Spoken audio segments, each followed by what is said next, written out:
काम करता है। और ये जो टॉपिक है ये बहुत ही इंटरेस्टिंग टॉपिक है। और अगर आप ऑटोमोबाइल इंजीनियरिंग कर रहे हैं या मैकेनिकल इंजीनियरिंग कर रहे हैं तो ये टॉपिक आपके सिलेबस में भी होगा। और उसमें आपका sliding mesh, constant mesh, synchromesh, gear systems आपको पढ़ना पड़ता है सिलेबस में। और लास्ट में आप मुझे बताइएगा कि ये जो सिस्टम है जो कि आपके मोटरसाइकिल में रहता है वो कौन सा गियर सिस्टम है। दोस्तों ये जो गियर सिस्टम है ये न्यूट्रल प्लस 4 है। न्यूट्रल 1 2 3 4। और ये बहुत ही सिंपल सिस्टम होता है। एक बार अगर आप इसको समझ गए तो आप किसी भी गियर सिस्टम को बहुत ही आसानी से समझ लेंगे। जो बेसिक इसका मैकेनिज्म होता है वो सेम होता है हर एक गियर सिस्टम का, चाहे वो मोटरसाइकिल का हो या आपका कार का हो, सेम होता है जो बेसिक मैकेनिज्म होता है। और अभी आपको देखने में लग रहा होगा कि कहाँ पे क्या लगता है और ये कैसे काम करता है, बट आप कुछ देर में सब कुछ समझ जाएंगे कि किसका क्या फंक्शन है और ये कैसे काम करता है, कैसे शिफ्ट करता है, सब कुछ आपको समझ में आ जाएगा। तो सबसे पहले आते हैं शाफ्ट। तो ये दो शाफ्ट होता है। ये आपका एक होता है इनपुट शाफ्ट। इनपुट शाफ्ट इसे क्यों बोलते हैं? क्योंकि यहाँ पे इसमें क्लच अटैच रहता है। जो इंजन का पावर है ये इसी शाफ्ट में आता है। ये है आपका इनपुट शाफ्ट। दूसरा होता है आपका आउटपुट शाफ्ट। इस शाफ्ट से गियर के थ्रू इसमें जाता है पावर और इसे बोलते हैं आउटपुट शाफ्ट। और इसी शाफ्ट में, इसी आउटपुट शाफ्ट में आपका ये जो स्प्रॉकेट है वो अटैच रहता है और यहाँ पे आपका चेन अटैच रहता है और चेन व्हील को ड्राइव करता है। तो ये हो गया इनपुट, ये हो गया आउटपुट। और क्यों इसे इनपुट बोलते हैं, क्यों आउटपुट बोलते हैं, आपको समझ में आ गया होगा। अब जो दूसरा इंपॉर्टेंट कंपोनेंट है इस गियर सिस्टम में वो है गियर डॉग्स। इसे बोलते हैं गियर डॉग्स या डॉग क्लचेज जिसे बोलते हैं। और यहाँ पे जैसे डॉग्स के नेक्स में कॉलर होता है, ये देखिए इसी तरह कॉलर इसमें भी बना रहता है। ये देखिए दोनों में कॉलर बना हुआ है।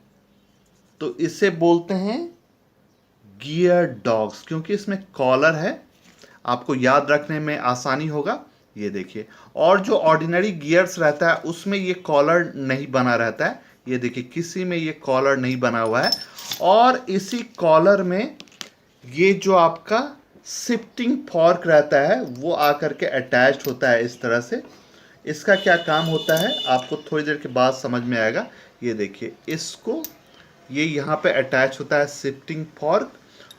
और जैसे हम लोग डॉग्स को कॉलर के हेल्प से इधर उधर घुमाते हैं, इसी तरह यहाँ भी इस शिफ्टिंग फॉर्क के हेल्प से हम लोग इसे मूव करते हैं, इस गियर डॉग्स को। तो आगे आपको समझ में आएगा इसका फंक्शन। ये जो दोनों शाफ्ट होता है इसमें स्प्लाइन स्ट्रक्चर होता है। ये जो आप देख रहे हैं स्ट्रक्चर, इससे स्प्लाइन स्ट्रक्चर बोलते हैं। ये देखिए स्प्लाइन स्ट्रक्चर। और इसमें जितना भी गियर्स रहता है सब फ्रीली मूव होता है। ये देखिए ये आपका फ्रीली मूव होता है, मतलब कि ये गियर तो मूव करेगा बट ये शाफ्ट मूव नहीं करेगा। यहाँ भी अगर आप देखेंगे ये गियर तो मूव करेगा बट शाफ्ट नहीं मूव करेगा। ये जो गियर है ये फिक्स रहता है, इसका दूसरा केस है। उसी तरह यहाँ भी अगर आप देखेंगे जितना भी गियर है ये फ्री मूव करेगा, ये शाफ्ट के साथ मूव नहीं करेगा। ये भी देखिए, ये भी अगर आप लगाएंगे इसे तो ये भी आपका फ्री मूव करेगा, शाफ्ट को मूव नहीं करेगा। बट वही अगर आप देखेंगे गियर डॉग्स होता है ये इधर उधर भी मूव कर सकता है, प्लस ये जब मूव करेगा तो ये शाफ्ट को मूव कर देगा। ये देखिए इसका जो स्ट्रक्चर होता है ये स्प्लाइन के स्ट्रक्चर में फिट हो जाता है। और जब भी ये मूव करेगा तो पूरे शाफ्ट को अपने साथ मूव करेगा, चाहे वो इनपुट हो या आउटपुट हो। ये जब भी मूव करेगा ये पूरे शाफ्ट को मूव करेगा। ये देखिए इस गियर को अगर मैं मूव करूं तो शाफ्ट मूव नहीं करेगा, बट यहाँ पे गियर डॉग को मैं मूव करूंगा तो ये पूरे शाफ्ट को मूव करेगा। तो ये इसका एक कैरेक्टर होता है, जहां भी ये मैश करता है तो उसे अपने साथ में ये मूव करता है। आप आगे आपको समझ में आएगा कि इसका क्या इंपॉर्टेंस होता है। उसके बाद ये है आपका शिफ्टिंग ड्रम, या इसे गियर कैम भी बोलते हैं। और इसमें ये जो ग्रुप बना हुआ है इसका बहुत बड़ा इंपॉर्टेंस है, आपको समझ में आएगा। इसी ग्रुप में ये जो शिफ्टिंग फॉर्क होता है ये अप एंड डाउन इस तरह से मूव करता है, अप एंड डाउन इस तरह से मूव करता है। जैसे जैसे ये रोटेट करता है गियर कैम, इस शिफ्टिंग फॉर्क को ये मूव करता है अप एंड डाउन, इस तरह से ये काम करता है। और इस गियर कैम को हम लोग जब गियर शिफ्ट करते हैं तो ये इस तरह से क्लॉकवाइज एंटी क्लॉकवाइज रोटेट करता है इस तरह से। तो ये है इसका फंक्शन। और एक चीज़ अगर आप ध्यान देंगे कि जब आप न्यूट्रल पे आते हैं, सपोज आपका सिस्टम है न्यूट्रल 1 2 3 4, तो न्यूट्रल के बाद वो आगे नहीं बढ़ता है। न्यूट्रल से आप फिर 4 पे नहीं जा सकते हैं, और 4 के बाद आप न्यूट्रल पे नहीं जा सकते हैं। तो ये क्यों होता है, यहाँ पे देखिए, ये जो गियर कैम में जो स्लॉट बना हुआ है ये यहीं पे ख़त्म हो जाता है और ये यहाँ पे ख़त्म होता है। तो ये दोनों एक दूसरे से कनेक्टेड नहीं होता है। तो ये जो शिफ्टिंग फॉर्क है यहीं पे आ करके स्टॉप हो जाता है। ये यहाँ से यहाँ नहीं जा पाता है, न्यूट्रल से 4 नहीं जा पाता है और 4 से न्यूट्रल नहीं आ पाता है। तो यहीं पे ये स्टॉप हो जाता है इस तरह से। तो ये देखिए, इसीलिए आप इसे शिफ्ट नहीं कर पाते हैं आगे। एक पॉइंट आपको और नोट करना है, ये जो गियर है ये देखिए, अभी ये फ्रीली रोटेट कर रहा है, ये रोटेट कर रहा है, बट ये शाफ्ट रोटेट नहीं कर रहा है, ये फ्री है। बट जैसे ही गियर डॉग, ये देखिए ये गियर डॉग है और इसमें इस तरह का स्ट्रक्चर रहता है। ये देखिए इस स्ट्रक्चर को आप देखिए, और हर एक गियर में ये स्ट्रक्चर रहता है। तो जैसे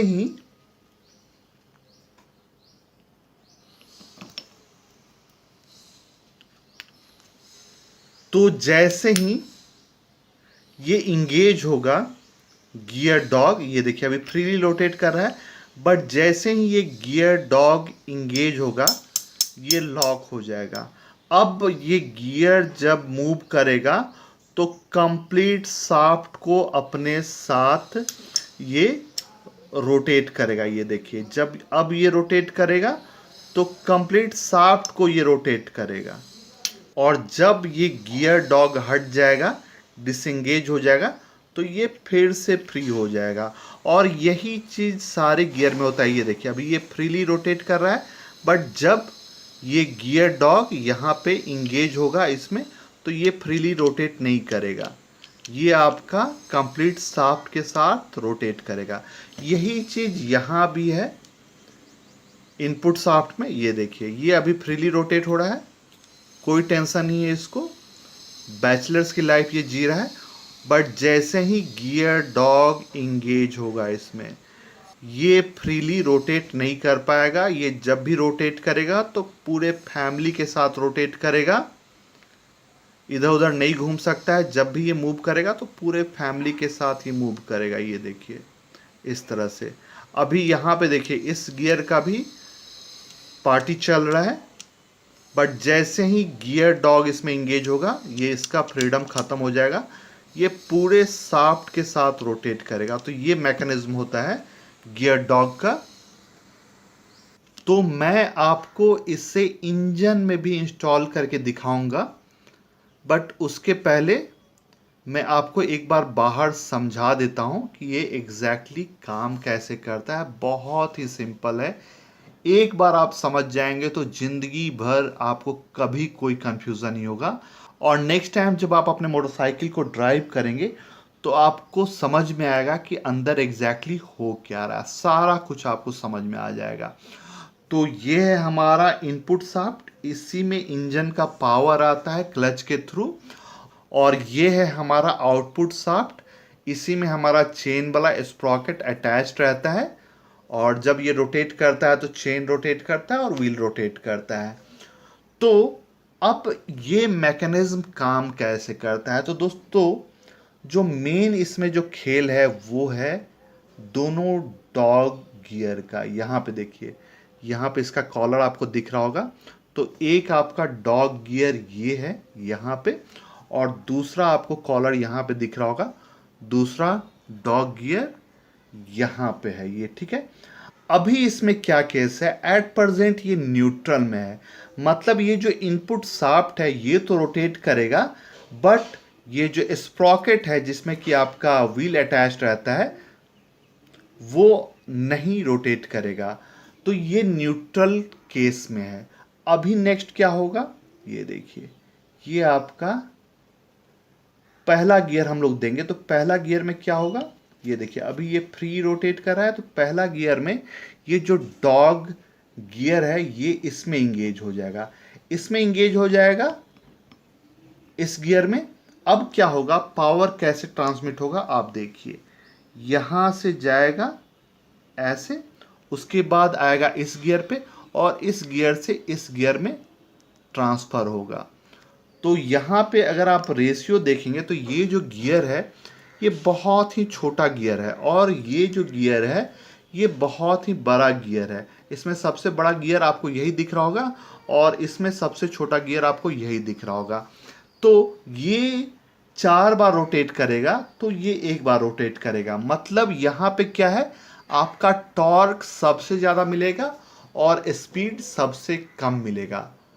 तो ये हो गया पहला गियर। उसके बाद जैसे ही आप दूसरा गियर शिफ्ट करेंगे तो क्या होगा, ये जो आपका गियर डॉग है ये यहाँ से आपका हट जाएगा, बहुत ही प्यार से हट जाएगा, और यहाँ पे आप देखेंगे तो ये इसमें इंगेज हो जाएगा। यहाँ पे आप देखिए ये इसमें इंगेज हो जाएगा, ठीक है। अब एक चीज़ आपको ध्यान देना है, इसके कंपैरिजन में, फर्स्ट गियर के कंपैरिजन में ये थोड़ा सा बड़ा गियर है, ठीक है, और ये इससे इंगेज होगा। तो अब पावर कैसे ट्रांसमिट होगा, यहाँ से जाएगा इस गियर में, और इस गियर से इस गियर में ट्रांसफर होगा। तो ये गियर ऑलरेडी फिक्स था शाफ्ट में, तो ये इस तरह से पावर जाएगा यहाँ से यहाँ, यहाँ से यहाँ, और उसके बाद आपका स्प्रॉकेट में। तो ये दूसरा गियर है। अब यहाँ पे अगर आप कंपेयर करेंगे तो इस गियर के कंपैरिजन में ये गियर थोड़ा सा बड़ा है, तो टॉर्क थोड़ा सा रिड्यूस हो जाएगा और स्पीड थोड़ा सा आपका बढ़ जाएगा। उसके बाद आता है आपका थर्ड गियर। तो ये जो गियर डॉग है यहाँ से डिसंगेज हो जाता है, और जैसे ही डिसंगेज होगा ये आपका गियर फ्री हो जाता है, और यहाँ पे ये जो गियर डॉग है ये इसमें इंगेज हो जाता है इस तरह से। ये जो ऐसे था ये ऐसे आ जाता है। तो अब कैसे पावर ट्रांसमिट होगा, यहाँ से जाएगा इस गियर पे, इस गियर से ट्रांसमिट होगा इस गियर पे, ठीक है।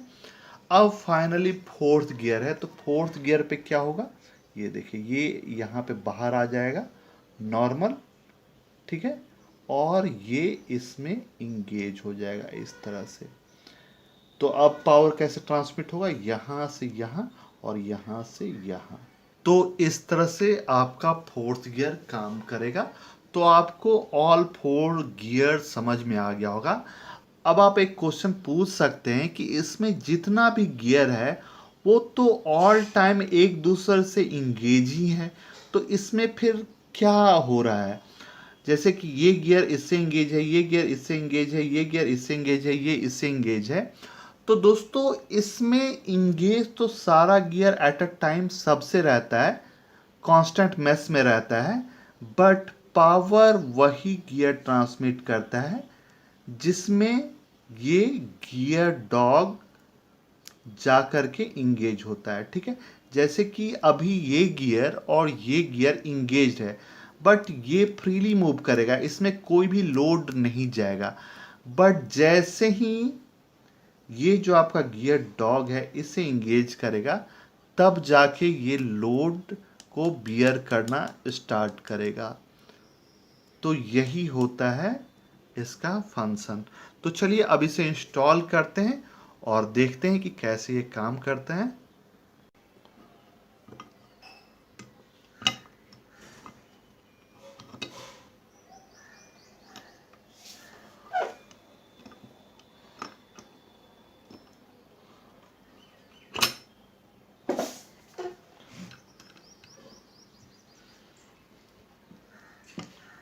तो दोस्तों यहाँ पे मैंने सारे गियर्स को, गियर कैम को, शिफ्टिंग फॉर्क को मैंने सेट कर लिया है। और ये कैसे सेट होता है ये अगर आप देखना चाहते हैं तो मैंने एक अलग वीडियो बनाया है कि इसे कैसे असेंबल करते हैं। बहुत ही ईजी है, आप उस वीडियो को देख सकते हैं। तो यहाँ पे देखिए ये इस तरह से सेट होता है। ये है आपका गियर कैम। जब हम लोग गियर पैडल से गियर चेंज करते हैं तो यही इस तरह से मूव करता है, ये देखिए। और यहाँ पे ये दो जो है आपका शिफ्टिंग फॉर्क, ये गियर डॉग में एक गियर डॉग यहाँ है, यहाँ पे अटैच्ड है, और दूसरा गियर डॉग यहाँ पे अगर आप देखेंगे तो यहाँ पे अटैच्ड है। तो इस तरह से ये काम करता है। तो हमने बाहर तो देखा कि ये कैसे काम करता है। अब हम लोग यहाँ पे ऑपरेट करके देखेंगे। और यहाँ पे देखिए, यहाँ पे इसी में आपका क्लच प्लेट अटैच रहता है और यहाँ पे इंजन से इसको पावर मिलता है। तो अभी मैं इसे हाथ से ही मूव करूँगा, इस तरह से ये इनपुट मिलेगा। ये इनपुट शाफ्ट है। और देखिए यहाँ पे ये जो है आपका ये आउटपुट शाफ्ट है, आपको पता है। ये देखिए ये यहाँ पे इसमें स्प्रॉकेट लगा रहता है, ठीक है। तो अभी ये किस कंडीशन में है, ये देखिए अभी इस किस कंडीशन में है। तो ये देखिए मैंने इसे अभी न्यूट्रल में रखा है। न्यूट्रल में रखा हुआ है, कैसे पता चलेगा? तो देखिए ये जो एक आपका गियर डॉग है, एक यहाँ पे है और दूसरा गियर डॉग आपका यहाँ पे है। तो ये अभी किसी से भी इंगेज नहीं है। देखिए ये गियर भी आपका फ्री चलेगा, ये देखिए ये भी आपका फ्री चल रहा है, ये भी फ्री चल रहा है, ये भी फ्री चल रहा है और ये भी फ्री चल रहा है। तो ये जो गियर डॉग है आपका अभी फ्री है, ठीक है। अब मैं इनपुट दे रहा हूँ, तो ये देखिए इनपुट मैं दे रहा हूँ, बट ये जो स्प्रॉकेट है आपका मूव नहीं कर रहा है, ठीक है। मूव ये नहीं कर पा रहा है। अब मैं इसे फर्स्ट गियर में डालूंगा तो आपको यहाँ पे ध्यान देना है। ये देखिए यहाँ पे ये जो आपका गियर डॉग है इस गियर को इंगेज करेगा। देखिए ये देखिए मैं फर्स्ट गियर में डाल रहा हूँ और ये देखिए बहुत ही प्यार से, देखिए धीरे से पार्शियली इंगेज हो गया है और ये इंगेज हो गया है। देखिए ये इंगेज आपका हो गया है। अब देखिए मैं इसे रोटेट कर रहा हूँ, मैं पावर दे रहा हूँ, तो ये देखिए स्प्रॉकेट आपका मूव करने लगा है, ठीक है। ये स्प्रॉकेट आपका मूव करने लगा है। कैसे कैसे पावर ट्रांसमिट हो रहा है? यहाँ पे जो गियर है छोटा वाला इसको पावर दे रहा है और ये कंप्लीट शाफ्ट को रोटेट कर रहा है, ठीक है। तो ये पहला गियर है, मैंने ऑलरेडी आपको समझाया था। अब इसमें हम लोग डालते हैं दूसरा गियर। ये देखिए दूसरा गियर डाल रहे हैं, तो ये देखिए ये बाहर आ रहा है और उसी समय यहाँ पे भी आपको ध्यान देना है, ये इसके साथ इंगेज होगा। ये देखिए ये देखिए ये देखिए ये देखिए ये यहाँ से हट गया और दूसरा यहाँ पे इंगेज हो गया। अब मैं फिर से पावर दे रहा हूँ, तो ये जो स्प्रॉकेट है और ज़्यादा स्पीड में मूव करेगा। ये देखिए और ज़्यादा स्पीड में मूव करेगा।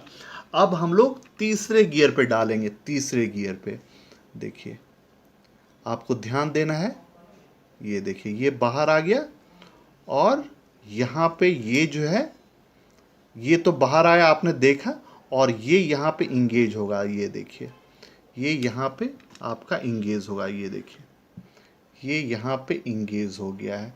और अब मैं इसे रोटेट करूँगा तो ये जो स्प्रॉकेट है ये और ज़्यादा स्पीड में मूव करेगा, ठीक है। तो अब हम लोग लास्ट गियर डालेंगे, फोर्थ गियर। तो ये जो इंगेज है यहाँ पे ये बाहर आ जाएगा और ये इसके साथ इंगेज हो जाएगा।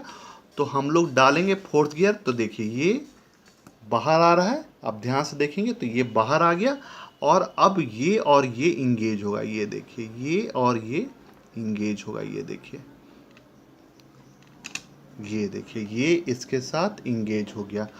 तो अब अगर आप देखेंगे तो स्पीड बहुत ज़्यादा बढ़ गया है और इसी के साथ आपका टॉर्क बहुत ही ज़्यादा कम हो गया है। और इसमें कैसे ट्रांसमिट हो रहा है? ये गियर इसको दे रहा है और ये गियर पूरे शाफ्ट को रोटेट कर रहा है। तो इसी तरह से ये काम करता है। और उसके बाद अगर मैं इसे कितना भी मूव करूंगा तो अब इसके बाद ये आगे नहीं जाएगा, मैं पीछे इसे कर सकता हूँ। ये देखिए मैं फोर्थ से कभी भी न्यूट्रल नहीं जा सकता हूँ, मैंने बताया था कि क्या होता है वहाँ पे। ये देखिए मैं फोर्थ से न्यूट्रल नहीं जा पाऊँगा, कैसे भी मैं इसे मूव कर रहा हूँ ये आगे नहीं मूव हो रहा है। गियर कैम, बट मैं इसे बैक ले सकता हूँ। ये देखिए बैक हो गया है। ये देखिए ये थर्ड पे जा सकता है। उसी तरह फिर 2 पे हम लोग ले जा सकते हैं। उसी तरह 1 पे ले जा सकते हैं। तो 4 से हम लोग 3, 3 से 2, 2 से 1 हम लोग, और उसके बाद न्यूट्रल जा सकते हैं। बट 4 से न्यूट्रल नहीं जा सकते हैं। क्यों नहीं जाते हैं, मैंने आपको ऑलरेडी बताया है। तो दोस्तों यही था कंप्लीट गियर सिस्टम, और मैं उम्मीद करता हूं कि आपको ये समझ में आया होगा। और आपके लिए एक क्वेश्चन है कि क्या डिफरेंस होता है कांस्टेंट मेश में और सिंक्रो मेश में। नीचे मुझे कमेंट बॉक्स में ज़रूर बताइएगा, और मुझे ये भी बताइएगा कि आपको कौन सा गियर सिस्टम सबसे अच्छा लगता है। और नीचे कमेंट बॉक्स में मुझे ये भी बताइएगा कि टोटल कितने टाइप्स के गियर सिस्टम होते हैं, और उस सारे गियर सिस्टम में आपको सबसे अच्छा कौन लगता है। और दोस्तों इंटरनेट पे आपको और भी बहुत अच्छे से एनिमेशंस मिलेगा। तो दोस्तों मेरे पास तो एनिमेशन नहीं था, तो मैंने आपको अच्छे से इसको प्रैक्टिकली मैंने आप लोगों को समझा दिया है ये, और उम्मीद करता हूँ कि ये आपको समझ में आया होगा।